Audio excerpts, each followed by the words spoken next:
She wore faded jeans, a navy Dallas Cowboys windbreaker, and carried a black backpack stuffed with flight manuals and NFL playbooks. Her blonde hair fell in a casual ponytail, and she had the relaxed look of someone who flew for a living and was now off duty. At the TSA checkpoint, the officer glanced at her boarding pass without interest. "Flight 447 to Washington?" he asked mechanically. Rachel nodded with a small smile. "Heading east for a few days." He waved her through without a second thought, and she collected her belongings, slinging her backpack over one shoulder as she made her way toward gate C-24. The gate area was already filling with passengers when Rachel arrived 45 minutes before departure.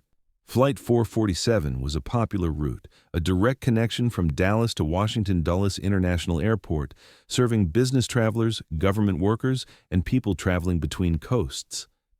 She found an empty seat near the large windows overlooking the tarmac and pulled out an NFL playbook, flipping to a section on offensive formations, heavily annotated with colored highlighter.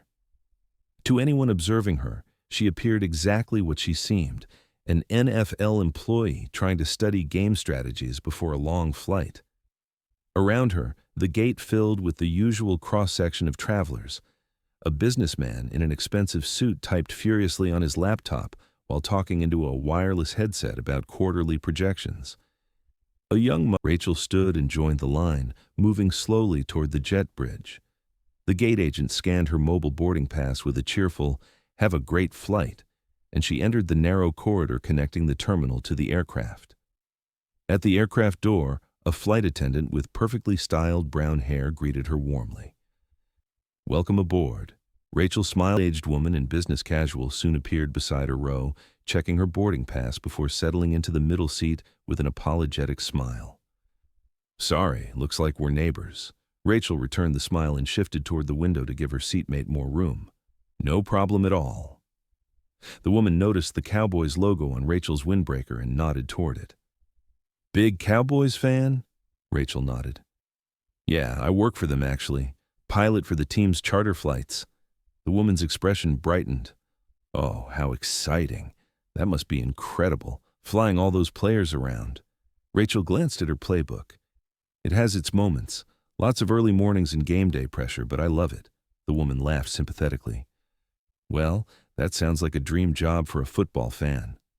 "My husband would be so jealous." The aisle seat was taken by a young man in his 20s, wearing khakis and a polo shirt, who offered a brief nod before immediately putting in earbuds and closing his eyes. As final passengers boarded and flight attendants began their safety demonstration, Rachel appeared no reason to suspect, and what even the pilots in the cockpit would never have guessed was that Rachel Torres's NFL pilot identity was only part of her story. She was Captain Rachel Torres, United States Army Special Operations Aviation Regiment, a tactical operations specialist with advanced training in crisis management, emergency response, and high-risk rescue operations. Her 6 years of service included deployments to 3 continents, classified missions that would never appear in official records, and specialized training few civilians could imagine existed. Her position with the Cowboys had been a carefully arranged cover for the past 8 months, flying the team's private jets while providing tactical support and intelligence coordination for a multi-agency task force tracking weapons trafficking through Texas. The mission had concluded successfully 2 weeks earlier, and she was returning to Fort Belvoir in Virginia for debriefing before her next assignment. The Boeing 737 pushed back from the gate right on schedule, and the pilots' voices came over the intercom with standard announcements about flight time, altitude, and weather conditions at their destination. Rachel felt the familiar sensation of the aircraft turning and beginning to taxi toward the runway, engines spooling up as they joined the queue of departing flights. The takeoff was smooth and routine, acceleration pressing passengers back into their seats as the aircraft lifted off and climbed steeply over the Texas plains. Rachel watched the city fall away below, familiar landmarks of Dallas growing smaller as the aircraft banked eastward and continued climbing through scattered clouds. The seatbelt sign remained illuminated for 15 minutes as they reached cruising altitude of 37,000 feet. Then the tone chimed, and the captain's voice returned with permission to move about the cabin. Flight attendants began their beverage service, rolling carts down narrow aisles, taking orders for coffee, juice, and soft drinks. Rachel accepted a cup of water when the cart reached her row, and her seatmate ordered coffee while making small talk with the flight attendant about weather in Washington. They chatted briefly about differences between Dallas and Washington, about challenges of working in professional sports, about the woman's husband who was a lifelong Cowboys fan. The flight settled into peaceful monotony characterizing cross-country air travel. The steady drone of engines and quiet conversations creating white noise backdrop as the Boeing 737 traced its route across Arkansas into Tennessee. Rachel returned to her playbook, though no longer actively studying. Her mind had shifted into passive awareness mode her training had developed, a state where she appeared relaxed while actually maintaining continuous environmental monitoring. 2 hours into the flight over Tennessee, Rachel noticed the first subtle indication something was wrong. The aircraft's engine note had changed slightly, a barely perceptible shift in pitch suggesting thrust setting adjustment. A moment later, the aircraft banked gently left, which could have been routine course correction, but felt slightly sharper than normal. Then, the cockpit door opened suddenly, and a flight attendant emerged, moving quickly down the aisle toward the rear, her expression tight with poorly concealed concern.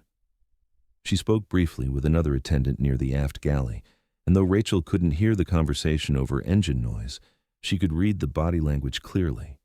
Something was wrong in the cockpit. The two attendants returned forward together, moving with practiced calm but noticeable urgency. One picked up the intercom handset near the forward galley. "Ladies and gentlemen, the captain has turned on the fasten seatbelt sign due to expected turbulence ahead. Please return to your seats and ensure your seatbelts are securely fastened." But there was no turbulence. The air outside was smooth and clear, and Rachel felt no atmospheric disturbance that would prompt such an announcement. Her seatmate sighed and closed her laptop. "I hate turbulence," the woman muttered. Rachel made a sympathetic sound but said nothing, her attention now fully focused on subtle indicators that something more serious was developing. 5 minutes later, one of the senior flight attendants, a woman in her 50s with a name tag reading Patricia, emerged from the cockpit and moved through the cabin with barely controlled urgency. She stopped at several rows, speaking quietly to passengers, clearly looking for someone with specific qualifications. Rachel watched as Patricia approached a man in business attire several rows ahead. "Sir, are you a pilot or do you have any aviation experience?" The man shook his head, looking confused and concerned. Patricia thanked him and continued down the aisle, repeating her question. When Patricia reached Rachel's row, she looked at all three occupants with the same urgent question. "Excuse me, do any of you have pilot training or aviation experience?" Rachel's seatmate shook her head, and the young man in the aisle seat removed his earbuds with a confused expression. "No, what? What's going on?" Patricia forced a calm smile. "Just a precaution, sir." "What about you, miss?" She was looking at Rachel now, and Rachel could see fear behind the professional composure. Rachel met Patricia's eyes and made a split-second decision. Years of training emphasized maintaining cover under all circumstances, but she also recognized genuine crisis. She kept her voice low and calm. "I need to know what's happening before I can help. Is there a problem with the pilots?" Patricia hesitated, clearly weighing how much to reveal, then leaned closer and spoke quietly so other passengers wouldn't overhear. "The captain is unconscious. Possible heart attack. The first officer's trying to fly the aircraft, but he's also feeling ill, and we've hay."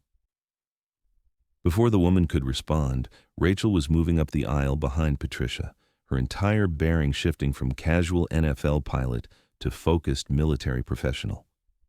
The cockpit door was secured, but Patricia had the access code. She opened it to reveal controlled crisis. The captain, a man in his late 50s with gray hair, was slumped in the left seat, unconscious and breathing shallowly. The first officer, younger but pale and sweating, was gripping the controls with white knuckles, his eyes flickering between instrument panels in the windscreen. Multiple warning lights illuminated the panel, and Rachel immediately recognized signatures of cascading system failures. The first officer turned his head as they entered. "Who are you?" "We need a doctor, not another passenger." He broke off as a wave of nausea clearly hit him, and he fought to maintain control. Rachel moved immediately to the jump seat behind the center console, her eyes scanning instruments with practiced efficiency. "First Officer, my name is Captain Rachel Torres, United States Army Special Operations Aviation Regiment. I have over 2,000 flight hours, including emergency rescue operations and crisis management. I need you to focus and give me a situation report right now." The authority in her voice cut through the first officer's panic, and he responded automatically. "Captain Williams is unconscious. We think cardiac arrest. I started feeling sick about 10 minutes ago. Dizziness and nausea getting worse. We've lost GPS navigation. The autopilot won't engage and multiple system warnings. I declared an emergency and ATC is vectoring us towards Nashville, but I don't know if I can maintain control long enough." His voice was shaking and sweat dripped from his forehead. Rachel was already assessing with rapid processing her training had developed. The symptoms affecting both pilots suggested possible carbon monoxide poisoning or contaminated air supply. The system failures could be related or represent separate emergency. They were at 37,000 feet over mountainous terrain with 240 passengers, depending on getting this aircraft safely on the ground, and they had maybe 15 minutes before the first officer became completely incapacitated. She keyed the radio transmit button. "Nashville Center, this is November 747 emergency flight.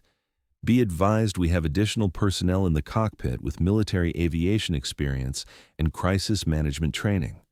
Request immediate vectors to nearest suitable airport and emergency services standing by. Also recommend medical teams prepared for possible carbon monoxide or air contamination incident affecting flight crew." The controller's response was immediate.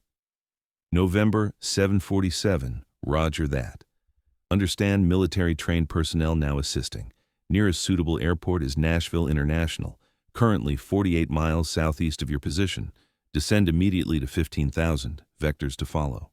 Emergency services are being notified. Say fuel remaining and souls on board." Rachel checked fuel gauges and did rapid calculations. "Also check if any other passengers are feeling symptoms like dizziness or nausea. Move fast, but don't create panic." Patricia nodded and disappeared down the aisle. The first officer was struggling to maintain altitude and heading, his movements becoming increasingly sluggish. Rachel made a quick decision. "I'm taking the controls. Release and acknowledge." The first officer's hands came off the yoke immediately, relief flooding his face. Controls released. Rachel gripped the right side controls and felt the aircraft respond. "I have the controls now. Listen carefully. I need you to stay conscious and talk to me. What's your name?"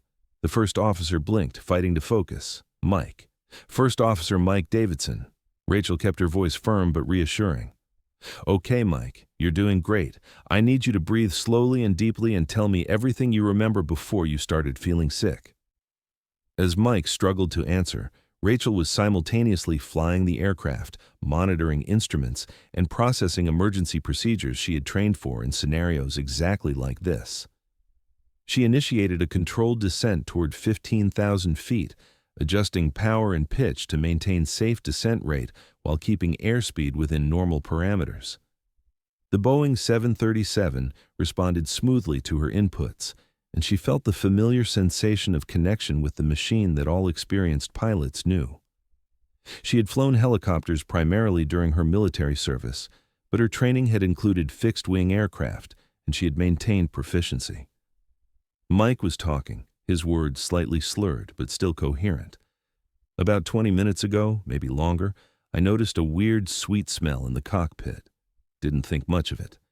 Then Captain Williams said he felt strange, like dizzy, and then he just slumped over. I tried to revive him, but couldn't, so I called for the flight attendants and declared the emergency. Then I started feeling it too, and it's getting worse." Rachel nodded, her suspicion about contaminated air supply confirming. She looked at environmental system controls and saw they were pulling cockpit air from standard bleed air system off the engines. If there was contamination in that supply, they needed to switch to emergency oxygen immediately. She pointed to oxygen masks stored above the pilot seats. "Mike, put on your oxygen mask right now, full flow." He fumbled with the mask, and Rachel reached over with her left hand to help him secure it while maintaining control with her right. Once his mask was in place and she could see his breathing steadying, she pulled down her own mask and switched it to full flow. The pure oxygen immediately began clearing her head, and she realized she'd been starting to feel the effects herself without consciously registering them. Patricia returned with another flight attendant and a man in his 40s wearing casual clothes who identified himself as Dr. Robert Harrison, a cardiologist from Dallas heading home to Washington. Rachel kept flying while directing resources with crisp efficiency. "Doctor, the captain may have suffered cardiac arrest, but we also suspect air contamination in the cockpit. Don oxygen equipment before examining him and be prepared to perform CPR if necessary. Patricia, I need you to check if any passengers are exhibiting similar symptoms, and I need a full count of how many people on board have any aviation, medical, or emergency response training. Also, there should be emergency air quality sensors in the aft equipment bay. Get someone to check the readings." The cockpit was now crowded, but Rachel maintained focus on flying the aircraft and navigating towards Nashville. The radio came alive with another transmission. "November 747, Nashville Center.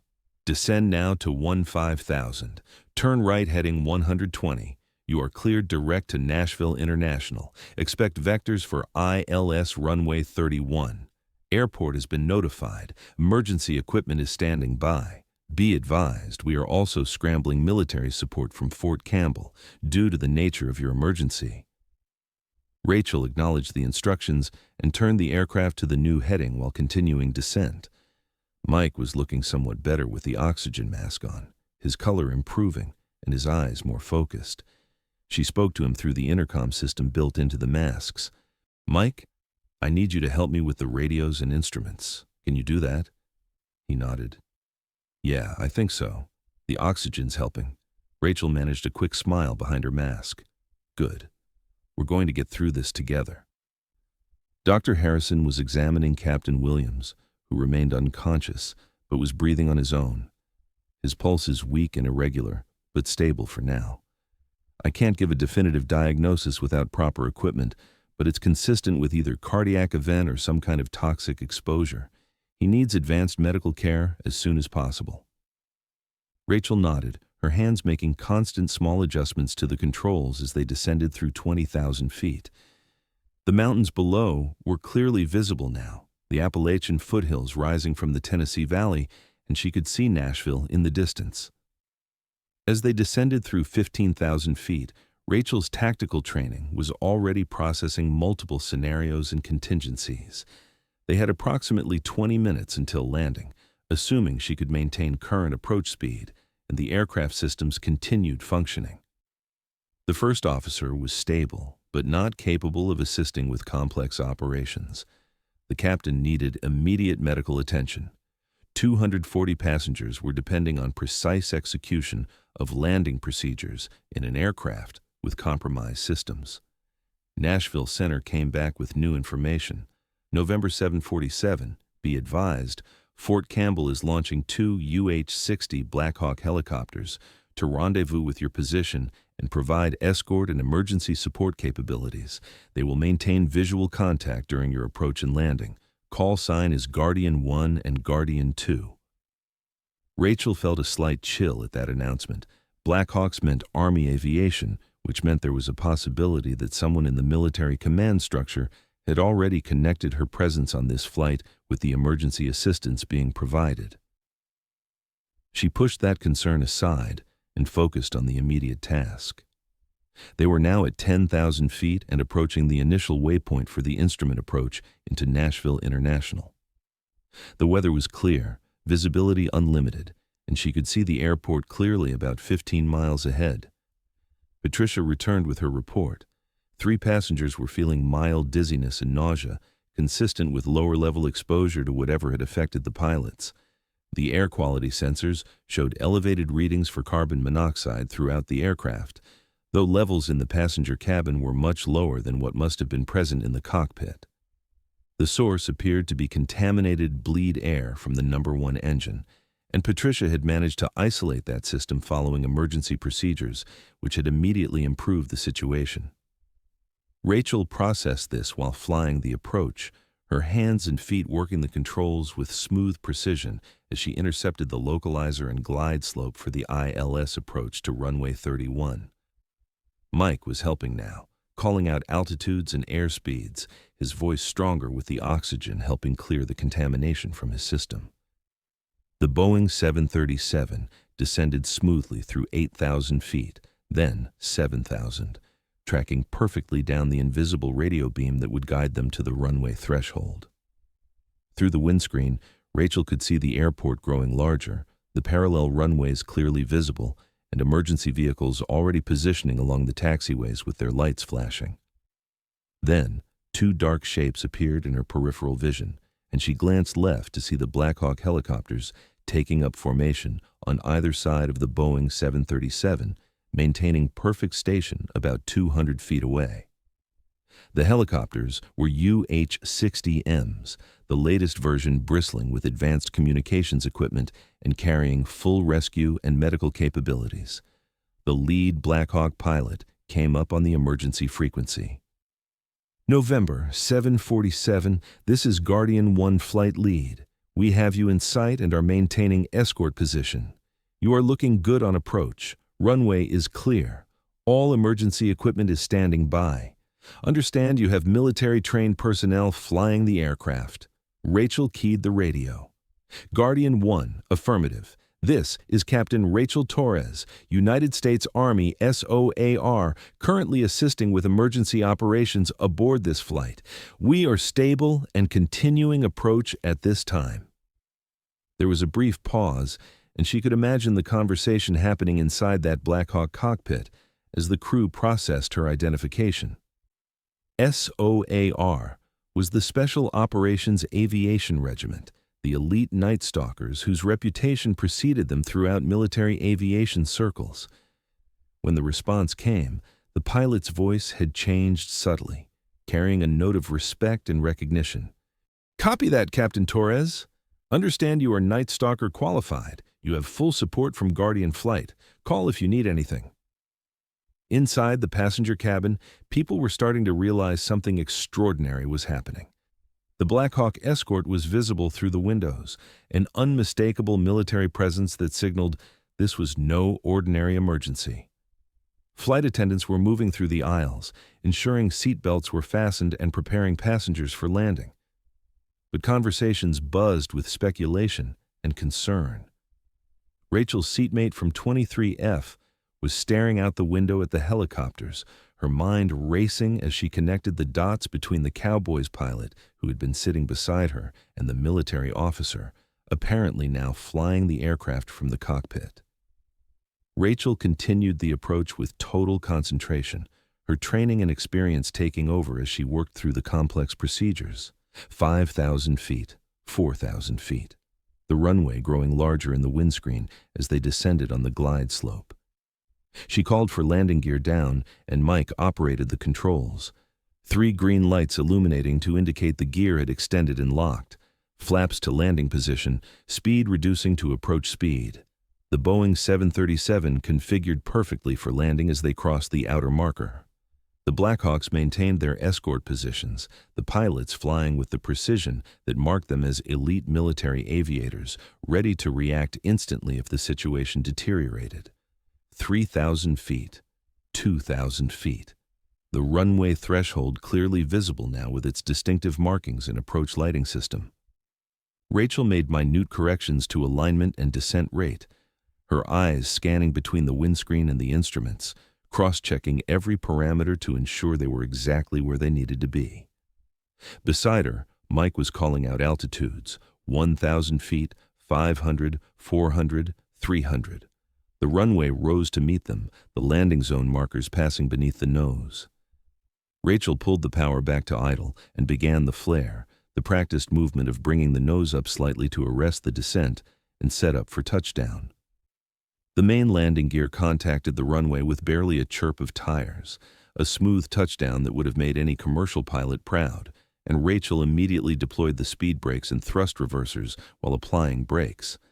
The Boeing 737 decelerated smoothly, slowing from landing speed to taxi speed as they rolled down the runway with fire trucks and emergency vehicles pacing them on either side. The Blackhawks had peeled off during the final approach and were now hovering over the runway approach end, their crews watching to ensure the landing was successful. Rachel turned off the runway at the designated taxiway where emergency vehicles were waiting and followed the guidance of a ground controller who marshaled them to an isolated parking area away from the main terminal. As soon as the aircraft came to a complete stop and the engines spooled down, emergency personnel swarmed around it, positioning stairs and equipment while medical teams prepared to board. Rachel secured the cockpit controls and helped Mike remove his oxygen mask, both of them breathing hard from the adrenaline and stress of the past 30 minutes. Dr. Harrison was already preparing to transfer Captain Williams to the waiting medical teams. Patricia opened the cockpit door as soon as it was safe, and emergency medical personnel rushed in to attend to the captain. Behind them, Rachel could see passengers craning their necks to see into the cockpit, their faces showing confusion, relief, and curiosity about who had been flying the aircraft.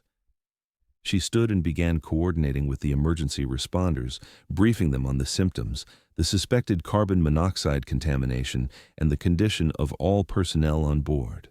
Her military bearing was now fully evident. The NFL pilot persona completely gone, replaced by the confident special operations officer who had commanded missions in far more dangerous circumstances than this.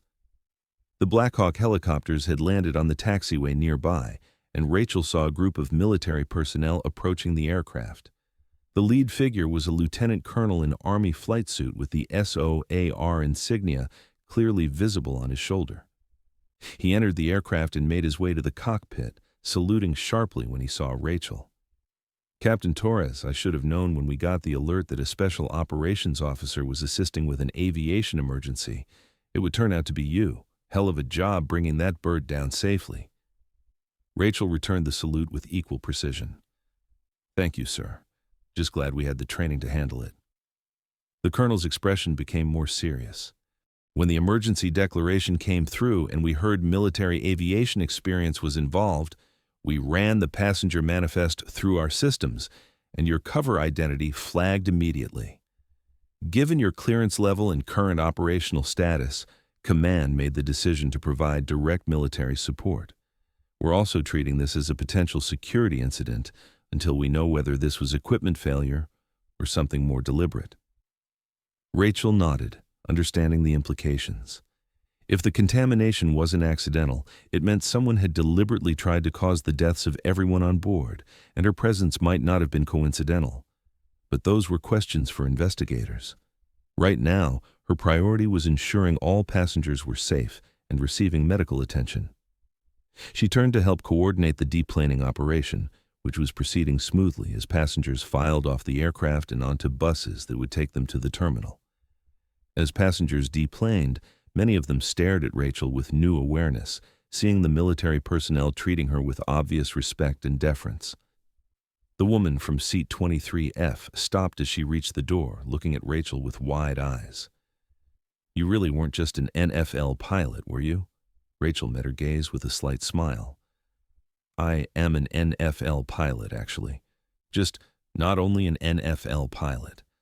I'm glad we all made it down safely." The woman shook her head in amazement. "You saved all of our lives. Thank you doesn't seem like enough." Rachel touched her shoulder gently. "Just doing what I was trained to do, ma'am. Take care of yourself." The deplaning took another 20 minutes, and during that time, federal investigators arrived along with additional military security personnel. The aircraft would be thoroughly examined to determine the source of the contamination and whether it represented equipment failure or sabotage. Captain Williams had been rushed to the nearest trauma center and his condition was stable, while the first officer and the 3 affected passengers were receiving treatment for carbon monoxide exposure, and all were expected to make full recoveries. Rachel spent 2 hours being debriefed by federal air marshals, National Transportation Safety Board investigators, and military intelligence officers who wanted detailed accounts of everything she had observed and experienced. She described the timeline of events, the symptoms, the system failures, her assessment of the contamination source, and her emergency response decisions. Her training made her an ideal witness because she could provide technical details that most civilian passengers would never have noticed or understood. Several days later, after returning to Fort Belvoir and completing additional debriefing sessions, Rachel received word that preliminary findings suggested the contamination had been a maintenance failure rather than deliberate sabotage. The bleed air seal had been improperly serviced during routine maintenance 3 weeks earlier, and the gradual degradation had finally reached critical failure during the flight. It was a sobering reminder that aviation safety depended on countless small decisions and actions, and that sometimes human error could create catastrophic situations even without malicious intent. She was also informed that she would receive the Soldier's Medal, the Army's highest peacetime award for heroism, though the ceremony would be private and the citation carefully worded to protect her classified status. Major General Sarah Hendricks, commander of all Special Operations aviation assets on the East Coast, personally called to commend her performance and discuss her future assignments. The visibility from the incident meant her deep cover capabilities would be limited for the foreseeable future, but Hendricks assured her there were other roles where her skills and experience would be valuable. Rachel accepted a staff position at Joint Special Operations Command at Fort Bragg, working on strategic planning and coordination while maintaining her flight proficiency through regular training. It wasn't the operational flying she loved most, but she recognized it as necessary professional development that would prepare her for future command opportunities. The Cowboys organization quietly released a statement thanking her for her service and wishing her well in her military career, with team owner Jerry Jones personally calling to express his gratitude and admiration. The incident on Flight 447 had revealed her capabilities to the world in a way she had never intended, but it had also reinforced her sense of purpose and her commitment to the demanding career she had chosen. Years later, the story of the NFL pilot who had emerged from her cover to save hundreds of lives became something of a legend in aviation circles, embellished and mythologized as such stories always are. Rachel rarely spoke about it herself, uncomfortable with attention and preferring to focus on ongoing work leading soldiers and conducting operations that served national security objectives. But in quiet moments, she would remember that afternoon over Tennessee when her two identities had collided, when the NFL pilot cover she had maintained so carefully had fallen away to reveal the special operations officer underneath, and when the skills and training she had devoted her life to mastering had made the difference between tragedy and survival for everyone aboard that aircraft. The Black Hawk helicopters that had escorted her emergency landing had represented more than just military support during a crisis. They had been a visible reminder that she was part of something larger than herself, part of a community of elite professionals who trained for impossible situations and who held each other to the highest standards of performance and integrity.